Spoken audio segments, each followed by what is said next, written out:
Nang siya ay paalis na, may isang lalaking patakbong lumapit kay Jesus, lumuhod sa harapan niya at nagtanong, "Mabuting guro, ano po ang dapat kong gawin upang makamtan ang buhay na walang hanggan?" Sumagot si Jesus, "Bakit mo ko tinawag na mabuti? Walang mabuti kundi ang Diyos lamang." Verse 19, "Alam mo ang mga utos ng Diyos. Huwag kang papatay, huwag kang mangangalunya, huwag kang magnanakaw, huwag kang sasaksi ng walang katotohanan, huwag kang mandaraya, igalang mo ang iyong ama at ina." Sumagot ang lalaki, "Guro, mula pa po ng aking pagkabata ay tinutupad ko na ang mga iyan." Verse 21, magiliw siyang tinignan ni Jesus at sinabi, "May isang bagay pa na dapat mong gawin. Ipagbili mo ang iyong mga ari-arian at ibigay mo sa mga mahihirap at ang pinagbilhan at magkakaroon ka ng kayamanan sa langit. Pagkatapos, bumalik ka at sumunod ka sa akin." Verse 22, nang marinig ito ng lalaki, siya'y nanlumo at malungkot na umalis sapagkat siya'y lubhang napakayaman. Verse 23, pinagmasdan ni Jesus ang mga nasa paligid niya at sinabi sa mga alagad, "Tunay ngang napakahirap para sa mayayaman na makapasok sa kaharian ng Diyos." Verse 24, nagtaka ang mga alagad sa sinabi niya ito, ngunit muli sinabi ni Jesus, "Mga anak, talagang napakahirap makapasok sa kaharian ng Diyos. Mas madali pang dumaan ang kamelyo sa butas ng karayom kaysa sa isang mayaman na mapabilang sa kaharian ng Diyos." Verse 26, lalong nagtaka ang mga alagad. Kaya't nagtanong sila, "Kung gayon, sino pa kaya ang maliligtas?" Tiningnan sila ni Jesus at sinabi sa kanila, "Hindi ito kayang gawin ng tao, ngunit hindi ito imposible sa Diyos, sapagkat ang lahat ng bagay ay kayang gawin ng Diyos." Verse 28, nagsalita si Pedro, "Tingnan po ninyo, iniwan na namin ang lahat at kami sumunod sa inyo."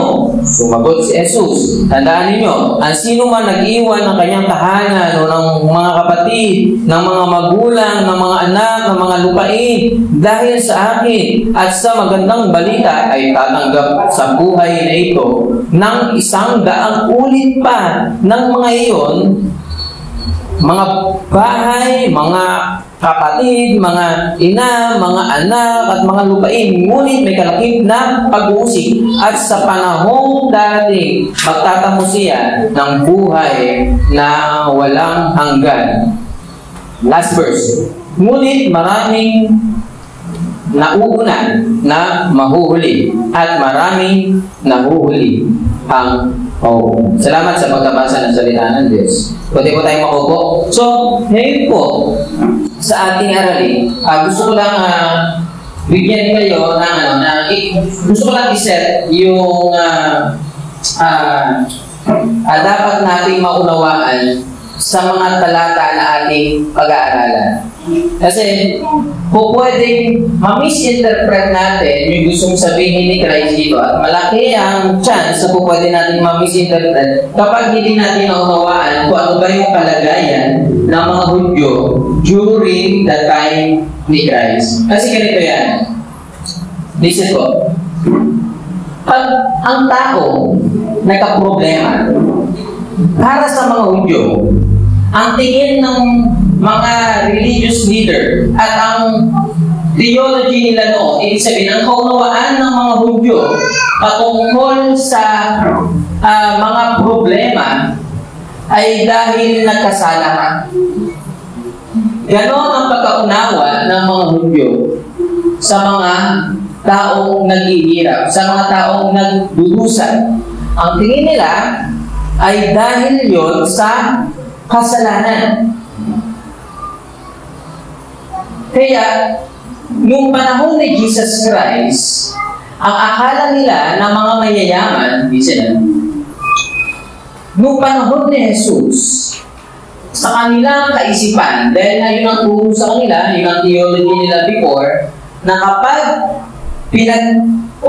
Kapag marami kang kayamanan, kapag masigla ka, kapag maginhawa ang iyong buhay, o pag pinagpapala ka, ibig sabihin, mabuti ka, mabait ka. At ang kala nila noon, na kapag ikaw ay maraming problema, kapag ikaw ay nalulumo, kapag ikaw ay may sakit, ang tingin ng mga tao noon, especially ng mga religious leader, makasalanan ko. Which is a half truth. Dahil, di ba, alam naman natin na sinasabi ng Biblia na hindi naman porkit dumadanas ka ng problema, ibig sabihin ay makasalanan ka talaga. Hindi laging gano'n, ha? Hindi dahil may sakit ka ngayon ay nakagawa ka ng matinding kasalanan. O pwede gano'n, ha? O pwede gano'n. At sinasabi din naman ng Biblia yun, di ba? Kung ano yung ginahin mo, aanihin mo. Diba? Kung ikaw ay malakas mag-inom, diba? Umaga pa lang, diba? Gym ka na. Diba? May kasalanan yun, diba? Masama ang kasalanan ng maglasing. Aanihin mo yun. Anong aanihin mo? Liver cancer. Diba? Kung ano pa yung mga pinaglilibangan natin na nasusobrahan na. Kung ano yung tinanim mo, aanihin mo yan. Halimbawa, palaaway ka. Siga ka. Asahan mo na kapag ikaw ay barumbado, maraming babalat sa'yo. Maraming gaganti sa'yo kasi maraming atraso. Okay, tama naman yun, di ba? What you saw is what you recall. Yung ganun mo, aanime. Pero, ito kasi, hindi naman laging gano'n. At hindi naman gano'n ang tinuturo din ng Biblia na kapag may problema ka, automatic may kasalanan ka na agad. Pero yun kasi ang mana na katuuan ng mga Hudyo yung panahon ni Jesus Christ. Akala ng mga Hudyo, kapag ikaw ay maraming problema, makasalanan ka. Remember, yung bulag na pinanganak na bulag, anong sabi ng mga tao, especially ng mga religious leaders sa bulag? Sino ba magkasala? Yung magulang niya ba? Bago pinanganak sa bulag? O kasi yun ang na-inherit nila, ibig sabihin naman nila ng katuwaan sa mga Hudyo, which is sometimes katotohanan naman, pero hindi palagi. Hindi siya absolute truth in a sense sa lahat. Yes, what you saw is what you reap. Pero hindi porkit may problema ka, hindi porkit may sakit ka, ay pinaparusahan ka ng Diyos. Okay? At yun ang gusto nating unawain na katuruan ng mga Hudyo during the time of Jesus Christ. Kasi may mga time, may mga time na kaya tayo may problema ay tayo ay sinusubok ng Diyos. Diba? Anong sabi ni Pedro? Diba? Ang ginto ay nadadalisay kapag binaan saan? Sa apoy.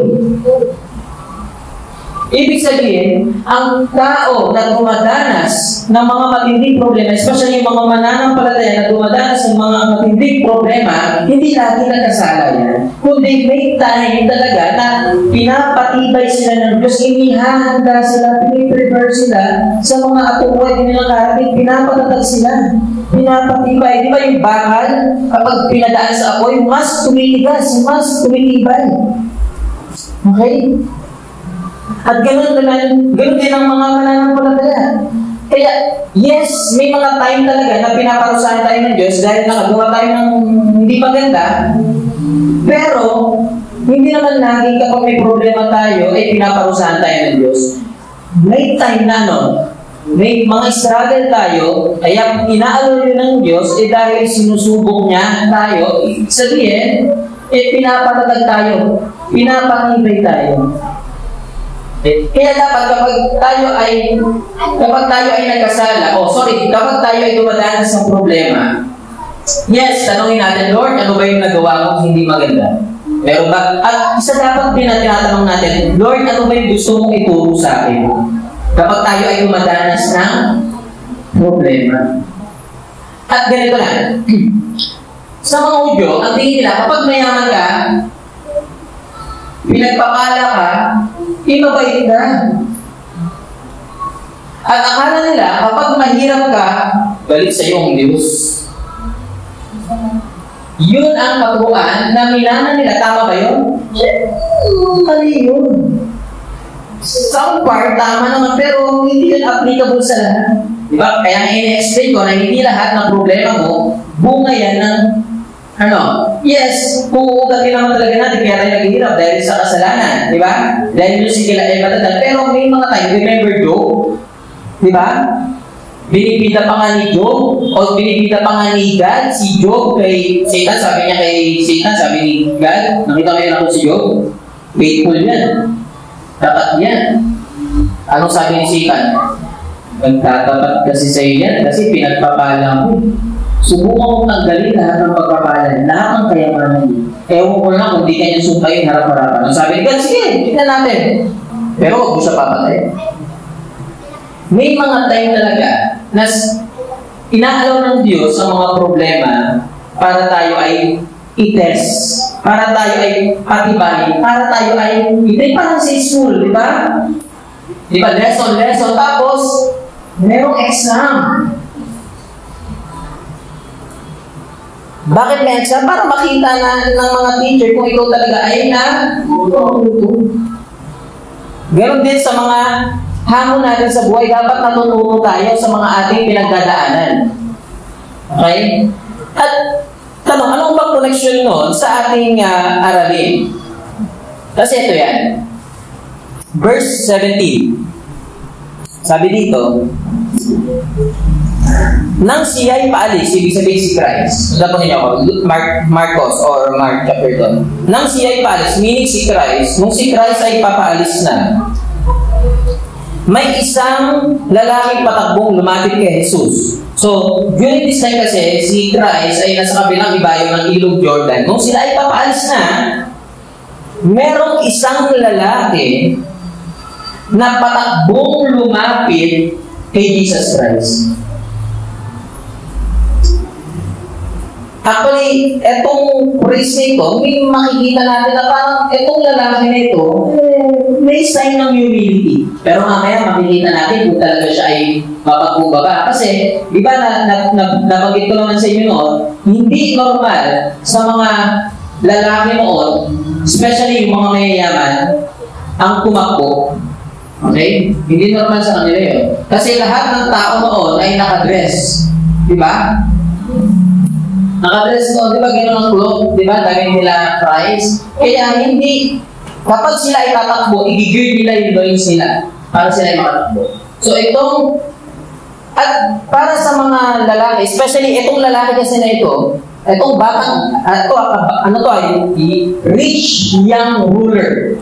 Itong mayaman na batang lalaki na ito, hindi naman young, sobrang young, nakatulad ng 8 years old na hindi. Pag sinabing young sa Biblia, less than 4 years old. Okay? Kaya kapag less than 40 ka pa, young ka pa. Less than 40 pa. Okay? Kaya yan. So, let's continue. Etong bata o mayaman na tao na ito, tumakbo papunta kay Jesus Christ. Yes, it's a sign ng humility. Ibig sabihin, sign ng pagpapakumbaba. Pero tingnan natin talaga kung totoo yung kanyang pagpapakumbaba. Kasi lumapit siya kay Christ, patakbo, at anong ginawa niya?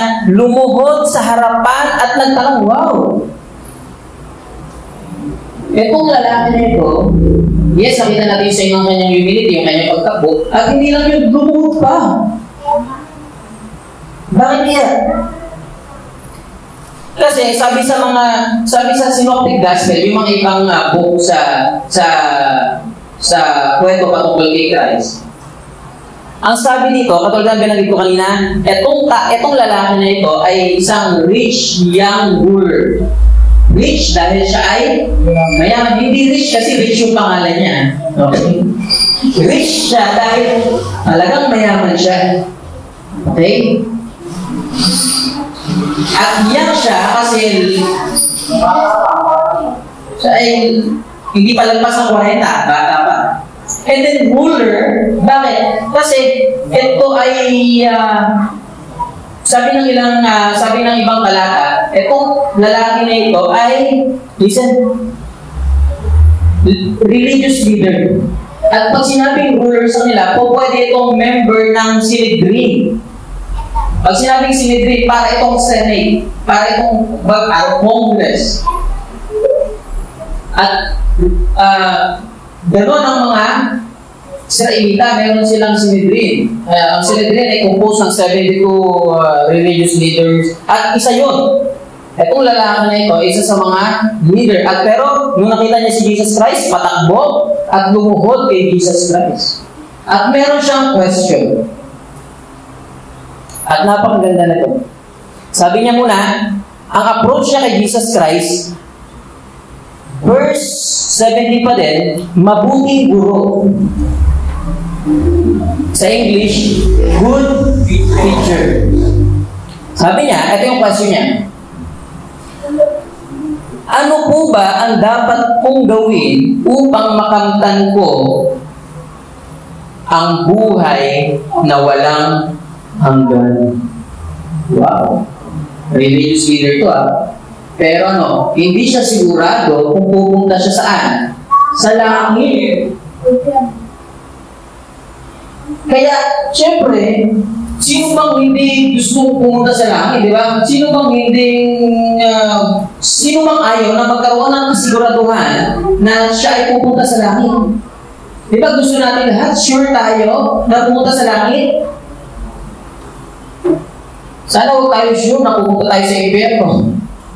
Dapat masigurado natin na tayo ay pupunta sa langit. Sabi ng ilan, hindi naman lahat makasigurado pag namatay ka na lang o hindi. Kung pwede natin malaman, kahit boy pa tayo, na sigurado tayo pupunta sa langit o hindi. Kasi tinanong na, di ba? Tinanong. Okay. At ito yung tanong niya, ano po ba ang dapat kong gawin upang makamtan ko ang buhay na walang hanggan? In terms of evangelism, listen, kapag ang usapan ay evangelism, di ba tayo ay nag-evangelize? Di ba madalang tayo maka-encounter ng mga taong magtatanong, paano ba kung magkakaroon ng buhay na walang hanggan? Di ba madalang tayo maka-encounter ng ganon? At kapag naka-encounter tayo ng ganon, sabihin natin, wow, praise God. Siya ay nagsisip. Like God. Pero tignan natin kung talagang hinahanap niya talaga ang Panginoon. Sumagot si Jesus. Verse 18. Bakit mo ako tinawag na mabuti? Walang mabuti kundi ang Diyos lang. Di ba nga ang tinuturo natin na si Jesus Christ ay hindi lang siya tao, kundi siya din ay Diyos. Di ba siya ay God-man? Siya ay 100% God at 100% man. Okay? Siya ay truly God, totoong Diyos at totoong tao. Siya ay Diyos na nagkatawang tao. Kaya ang tawag natin sa Kanya ay God-man. Sa Tagalog, Diyos at tao. Ganon si Jesus Christ. Pero ito, para bang, sabi ng ilan, sabi kasi ni Jesus Christ, bakit mo tinatawag na mabuti? Walang ibang mabuti kundi ang Diyos lamang. Sabi ng ilan, paano naman dinidinay ni Jesus Christ na Diyos siya? So tingin nyo, dinidinay kaya ni Jesus Christ yung pagiging Diyos niya? Kasi ang sagot ni Jesus Christ, bakit mo ko tinatawag na mabuti? Walang mabuti kundi ang Diyos lamang. Sa tingin nyo, dinidinay kaya ni Jesus Christ yung pagiging Diyos niya? Di ba sabi niya, bakit mo tinatawag na mabuti? Diyos na mabuti. Dito ba sinasabi ba ni Jesus Christ na hindi siya Diyos? Ha? Dito ba dinidinay ni Jesus Christ yung kanyang baby? Ibig sabihin yung kanyang pagiging Diyos? Actually, hindi. Bakit? Kasi ganito yan. Ina-affirm pa nga ni Jesus Christ na siya ay Diyos. Hindi dinidinay, hindi. Nung sinabi ni Jesus Christ na na bakit mo ako tinawag na mabuti, ang Diyos lamang na ang mabuti, hindi dinidinay ni Jesus Christ na siya ay Diyos, bagkus ina-affirm niya pa na siya ay Diyos sa kanyang mga sinabi na yun. Bakit? Kaya? Kasi ito, tinawag siya mabuti. Kaya ang Diyos na naman ang mabuti. Ibig sabihin, mabuti si Christ at siya ay Diyos. Diba? Ayun na gets natin. Hindi niya naman sinabi na, bakit mo tinawag na mabuti? Makasalanan din ako. Hindi naman yung sinabi ni Christ eh. Ina-affirm ni Jesus Christ na dahil tinawag mo ako mabuti, yes, Diyos ako. Okay? Ayun na nakatulog. At listen, dito sa mga sinabi ni Christ, pinapahayag niya yung kabanalan ng Diyos. Kasi ito, ang mga Hudyo, yes, ang tingin nila sa mabuti, gumawa ka ng mabuti, yun lang, makita ng tao na mabuti ka, pero hindi na sila concerned saan? Sa Panginoon. Ang mga Hudyo noon, especially yung mga religious leader, mabait sila kapag nakikita mo. May mga ganun ba dito? Mabait kapag may nakakita, pero hindi na mabait kapag wala nang nakikita. Wala nang nakakita. Mabait sa panglabas. Yun ang mga religious leader noon. Mabait lang sa panglabas, pero yung kalooban ay sama. At ang tingin ng mga Hudyo noon, basta makita ka nila na mabait, okay na yun. Kaya dito, ine-emphasize ni Christ na walang taong mabuti. Di ba yun naman ang katotohanan? Di ba sabi ni Paul sa Roma 3:23, no one is righteous. Sa Tagalog, walang matuwid, wala ni isa. At sabi niya pa nga sa verse 11, walang humahanap sa Diyos.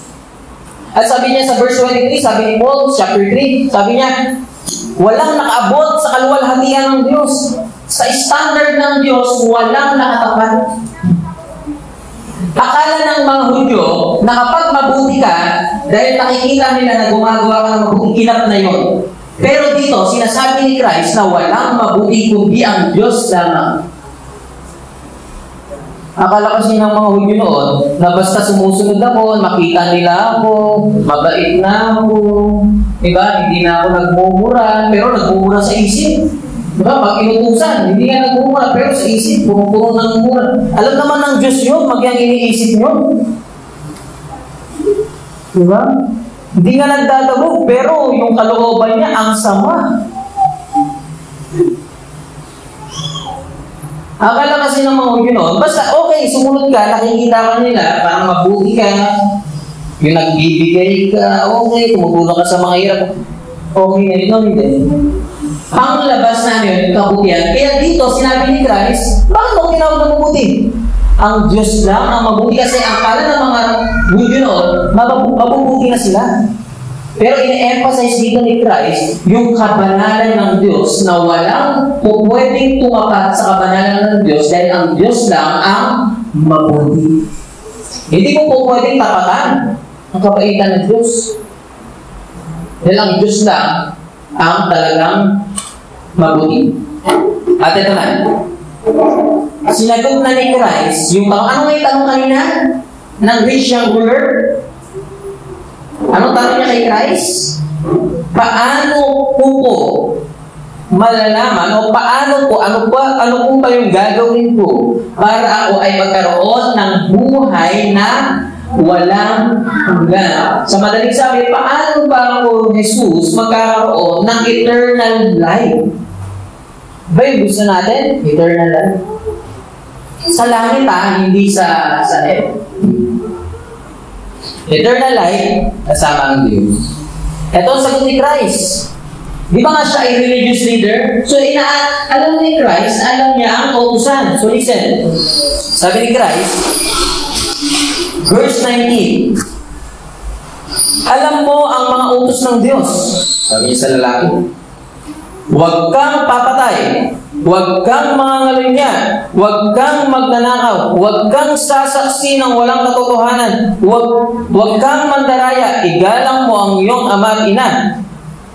So, binigay ni Jesus Christ, ito kapag evangelism, ito nga, kapag may nagtanong sa atin, paano ba maligtas? Siyempre, ang sasabihin natin para maligtas, manampalataya kay Jesus, tanggapin mo si Jesus Christ, bilang Panginoon Diyos at tagapagligtas at tumalikod ka sa kasalanan.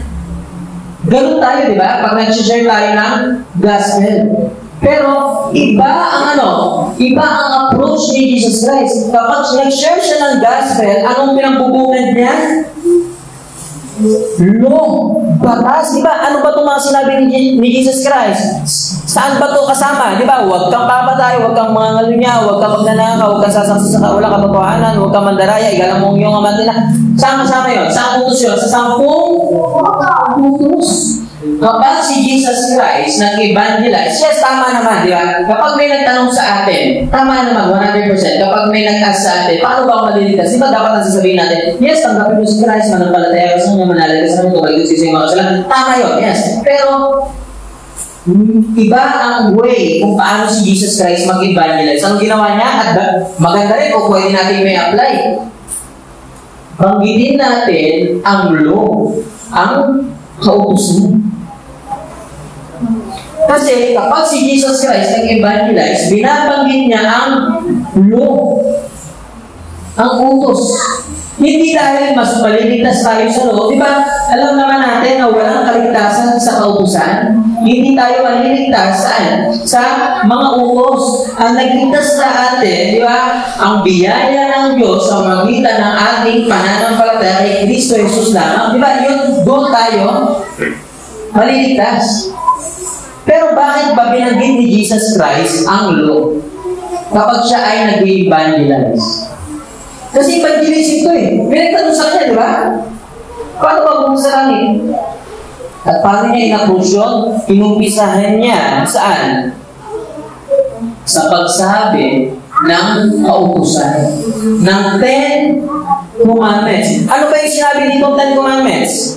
Pasadahan lang natin Huwag kang papatay. May nakapatay na ba sa inyo? Parang mali yata yung tanong ba? Sabi ng kautusan, sabi sa 10 Commandments, di ba? Huwag kang papatay. Wala pa naman papatay dito. Di ba? Pero ito, sabi ni Jesus Christ, in-explain niya yung huwag kang papatay. Sabi ni Jesus Christ, magkaroon ka lamang ng galit sa kapwa mo para manaling kong katawan. Mananagot ka na rin, sabi ni Jesus Christ sa hukum.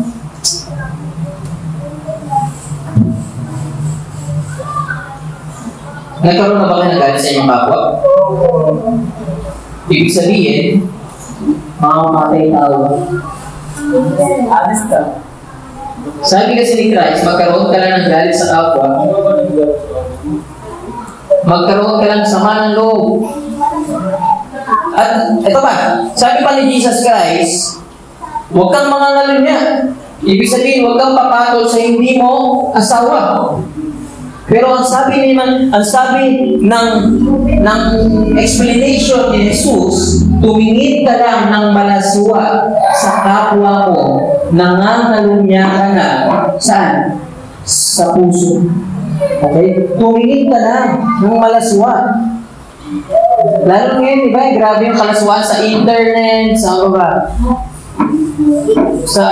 sa Facebook, sa Instagram, sa TikTok, di ba? Grabe ang mga ang mga tawag dito. Grabe ang kalaswaan. Kaya sabi ni Jesus Christ, tumingin ka lamang ng malaswa sa iyong kapwa na nangangalunya. At ito, sabi pa dito, huwag kang magnanakaw. Akala kasi natin yung magnanakaw, kailangan, para masabi ko na magnanakaw ako, kailangan nagnakaw ako ng 1,000. No, hindi. Magnakaw ka lang kahit 1 sentimo o kahit piso, magnanakaw mo. Asay pa dito, huwag kang sasaksi sa walang katotohanan. Ibig sabihin mo, huwag kang magsisinungaling. Ilang beses na ba kayo nakapagsinungaling sa buong buhay niyo?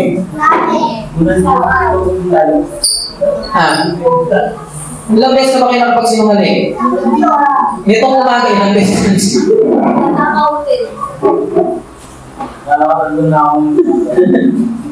At sa iba dito, igalang mo ang iyong ama at ina. Okay? Igalang mo ang iyong ama at ina. Alam niyo ba sa Old Testament, sa lumang tipan, kapag nagmura ka sa magulang mo, babatuhin ka ang sa mga. Kaya nga dati, maraming mababait dati na bata. Kasi kapag ikaw ay nagmura sa iyong mga magulang, babatuhin ka hanggang saan? Yun ang kautusan dati. Pero ito yung sagot ng lalaki kay Jesus Christ. Sumagot ang lalaki, Guro, mula pa po ng aking pagkabata ay tinutupad ko lang mga iyan. Ulitin ko Ang sabi ng lalaki, mula nung ako ay bata pa, tinutupad ko na ang mga utos na yan. Di ba nakita natin kanina yung humility? Tama? Yung humility, di ba siya ay lumuhod? Di ba siya ay patakbong pumunta kay Christ? Di ba nakita natin kung sign ng humility? Pero dito, sa senaryo na ito, nakita ba natin yung humility niya? Hindi. Bakit? Anong sabi niya kay Jesus Christ? Yung mga utos na yan, huwag kang papatay, huwag kang mangangalan niya, huwag kang magsisinungaling, galang mong yung mga matina. Natupad ko na yan. Kung pala sabi niya, basic lang yan. Mula nung bata ako, nasunod ko na yan. Okay? Nakita ba natin yung humility niya?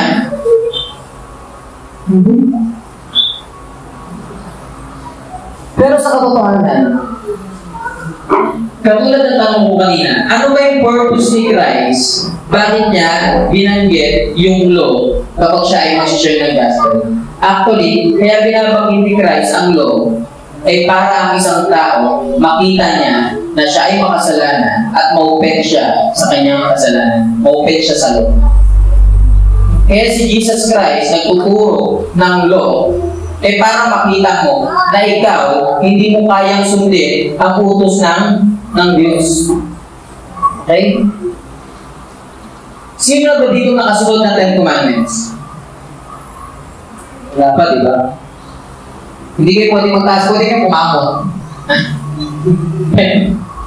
Pero hindi mo. Pero ano sabi niya? Simula nung bata ako, nasunod ko niya. Di ba? Patunay yun na ang tingin nila sa mabuti kapag ibabaw lang. Akala nila na kapag sumusunod ka, wala kang pinatay, okay na yun. Wala kang, hindi ka nakiapid, okay na yun. Akala nila, basta huwag kang magnakaw ng malaking bagay, okay na yun. Akala nila, basta nakita nila na sumusunod ka sa magulang mo, pero sa kalooban mo, ang sama ng loob mo, sumunod sa magulang mo, okay na yun. Kasi ang tingin nila, sa pagsunod sa kautusan, kapag ibabaw, ibig sabihin, panlabas lang. Yun ang tingin nila. Kaya akala nila, kung pwedeng maging mabuti ang isang tao dahil sa kanilang standard, pero iba ang standard ni Jesus Christ. Dahil ang standard ng Diyos, dapat sumusunod ka saan? Sa panglabas at maging sa pangloob. Mabuti ka panglabas at mabuti ka rin pangloob. Yun ang standard ng ni God o ni Jesus Christ. Kaya nung sinabi ni Jesus Christ, verse 21, ito ang naganap. Magiliw siyang tinignan, sundan po ninyo ako, magiliw siyang tinignan ni Jesus at sinabi, may isang bagay pa na dapat mong gawin. Wow! Di ba anong sabi niya? Yung mga kautusan na yan, bata pa ako, nagawa ko na yan. Di ba parang dito? Alam ko na yan, di ba? Naturo na sa akin yun eh. Naturo na sa akin ni Brother Art yan, ni Pastor Art, ni Latita, naturo sa... Alam ko na yan. Nagawa ko na yan.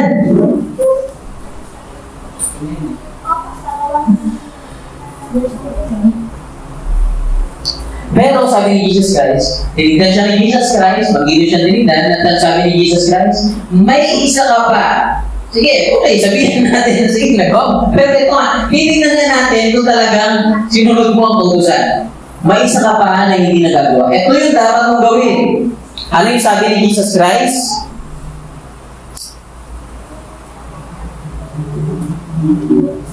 Verse 21, ipagbili mo ang iyong mga ari-arian at ibigay mo sa mga mahihirap ang pinagbilhan at magkakaroon ka ng kayamanan sa langit pagkatapos bumalik ka at sumunod ka sa akin.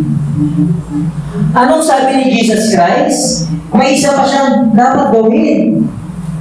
Ano yun? Ipagbili niya yung kanyang ari-arian at ibigay saan? Sa mga mahihirap yung pinagbilhan.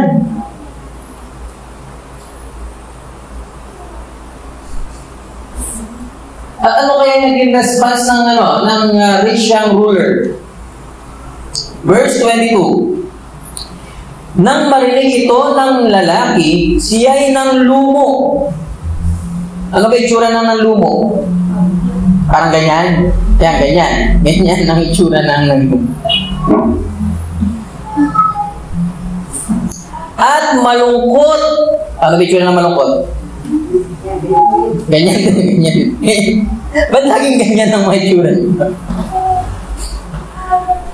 Na umalis sapagkat siya'y lubhang napakayaman.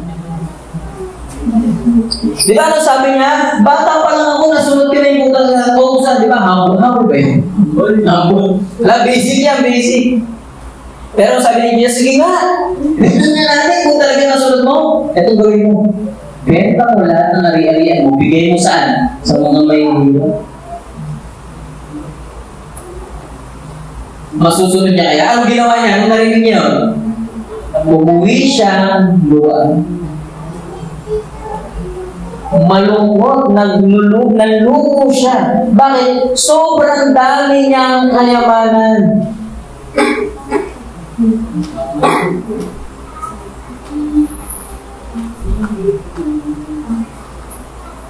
Kasi ano ba sabi ng law? Mahalin mo ang iyong kapwa gaya ng pag-ibig mo sa iyong sarili. Okay? At kung talagang mahal niya yung kanyang kapwa, especially maraming mahihirap kung panahon ni Jesus Christ, sabi ni Jesus Christ, sige, mayaman ka, benta mo lang ng ari-ari mo, bigay mo sa mga mahihirap yung pinag-bigay. Nagawa ba niya? Hindi niya nagawa. Bali siya. Verse 23.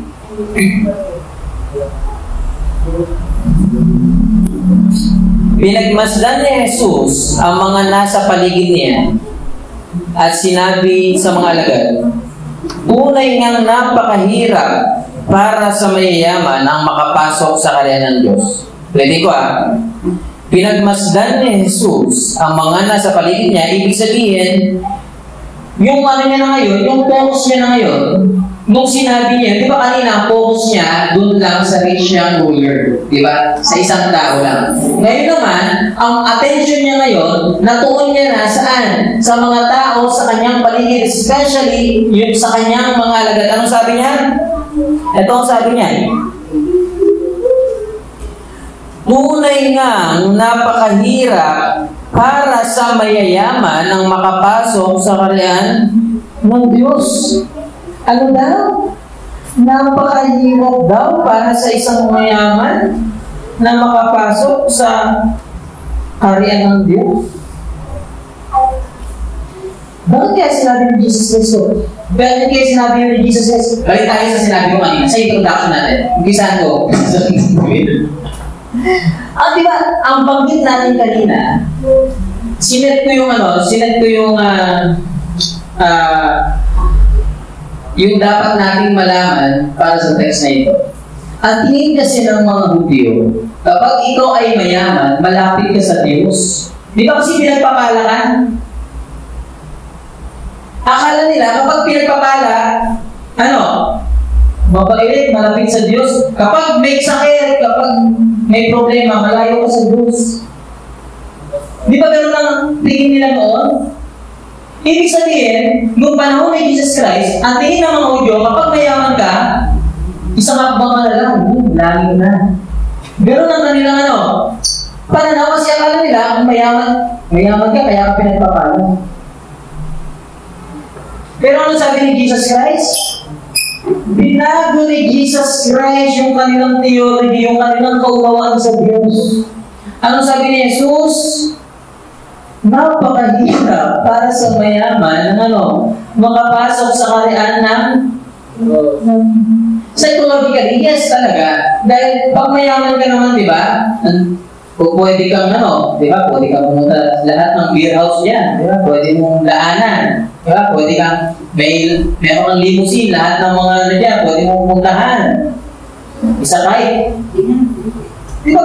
May marami kang pera, mas marami kang magagawang kasalanan. Okay?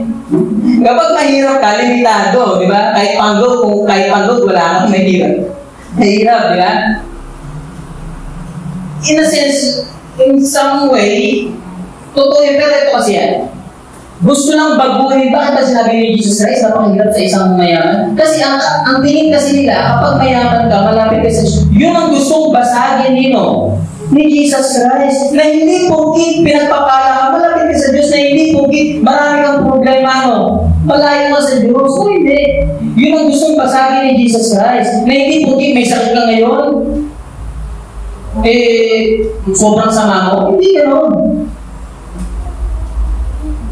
Yun ang gustong ibahin ni Jesus Christ na kunawaan. Kaya sinabi ni Jesus Christ na napakahirap sa isang mayaman ang pumasok saan? Sa katotohanan. Mayaman man o mahirap, napakahirap sa isang tao na pumasok sa kanan lang. Dahil kung ikaw lang, kung ang sarili mo lang ang aasahan, hindi ka makakapagod saan? Sa kanan lang. Mayaman man o mahirap. Dahil mayaman man o mahirap, makasalanan. Sabihin nyo nga sa akin, pag mahirap ba, wala kasalanan? Pag mayaman ba, wala kasalanan? Lahat yan kaya imposible sa kahit sino man ang maligtas. Yun ang gusto sabihin ni Jesus Christ. Kung sa sarili mo lang pagsisikap, hindi ka po pwedeng pumunta sa langit. Akala kasi ng mga tao, kapag mabait ka, di ba, pumunta ka sa langit.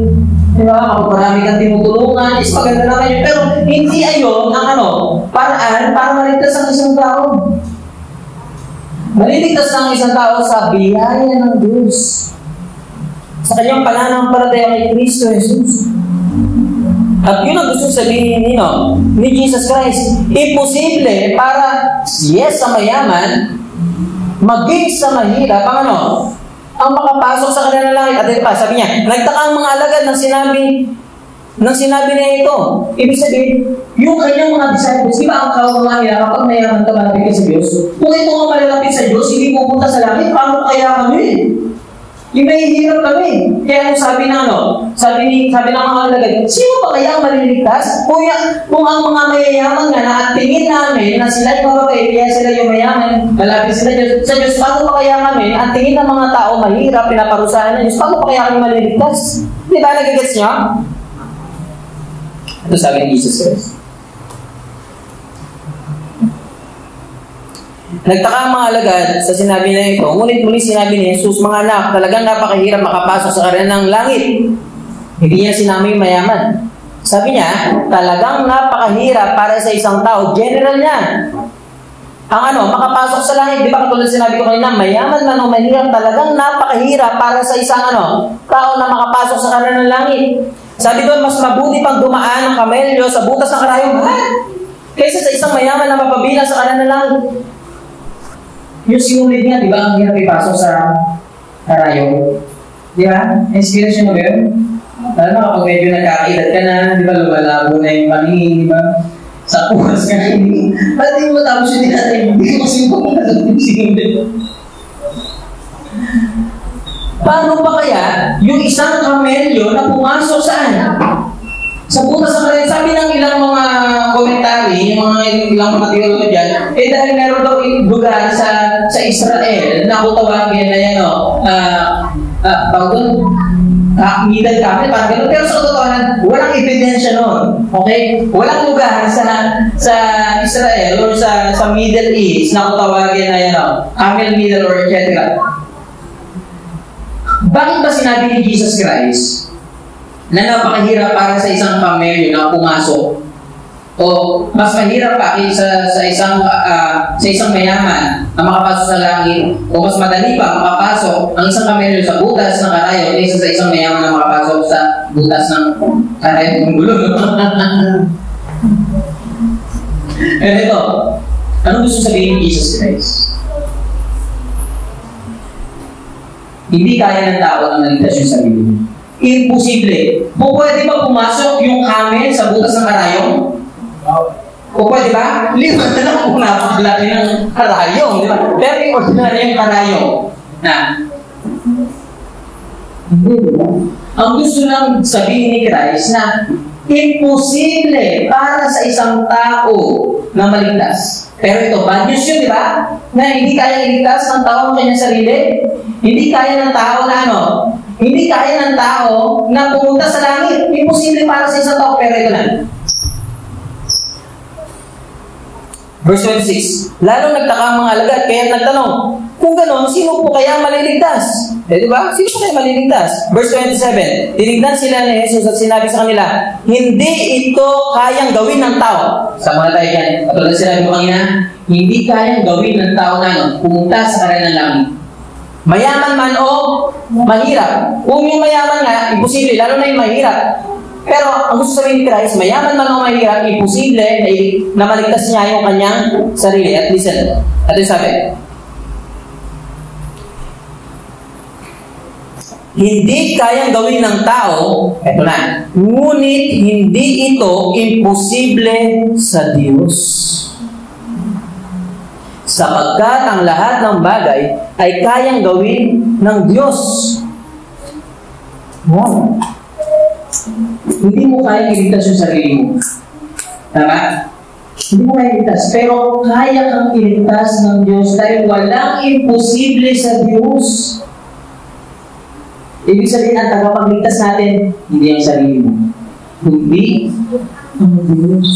Imposible para sa iyo. It is impossible for you or for a man, but nothing is impossible with God. Walang imposible sa Diyos. Hindi mo kaya iligtas yung sarili mo, pero kaya kang iligtas ng Diyos. Kaya ang pag-asa natin, walang iba kundi si Christ. Ang hope natin, walang iba kundi sino? Ang Diyos. Hindi mo kaya asahan ang sarili mo. Magaling ka, mabait ka, mahusay ka.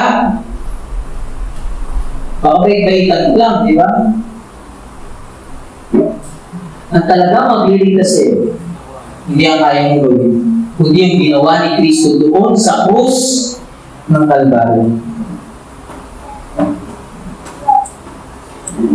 Yes, imposible sa ating pagtatapos. Yes, imposible na maligtas mo ang sarili.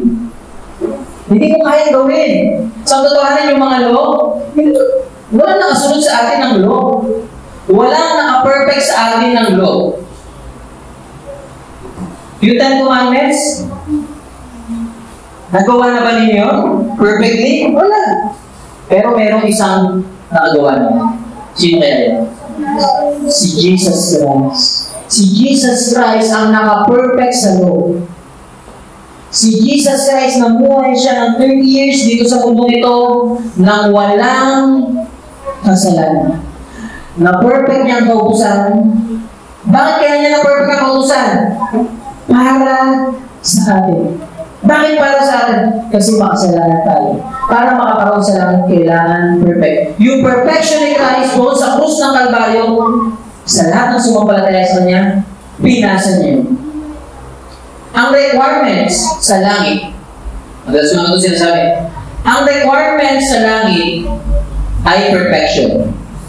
Para makaparoon ka sa kalangitan, kailangan mo maging perfect. Tanong, perfecto ka ba?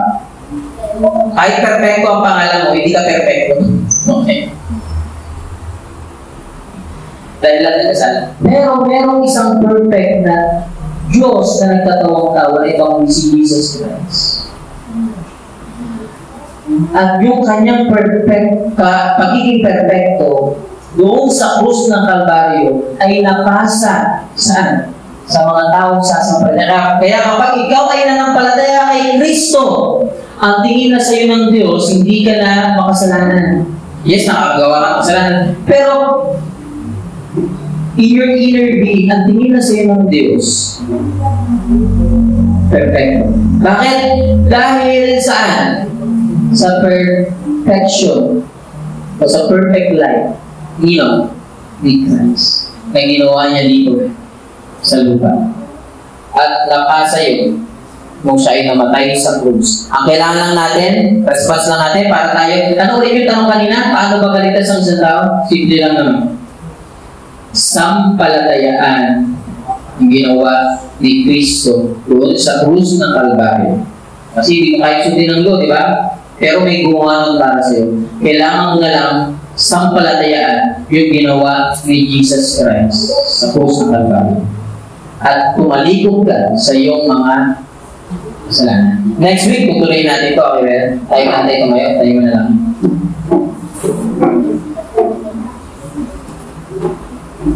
Aming dakilang Diyos na makapangyarihan sa Lord. Maraming salamat sa aming natapos sa pag-aaral. Salamat sa pagkakataon na kami ay yung tinuruan sa iyong mga salita.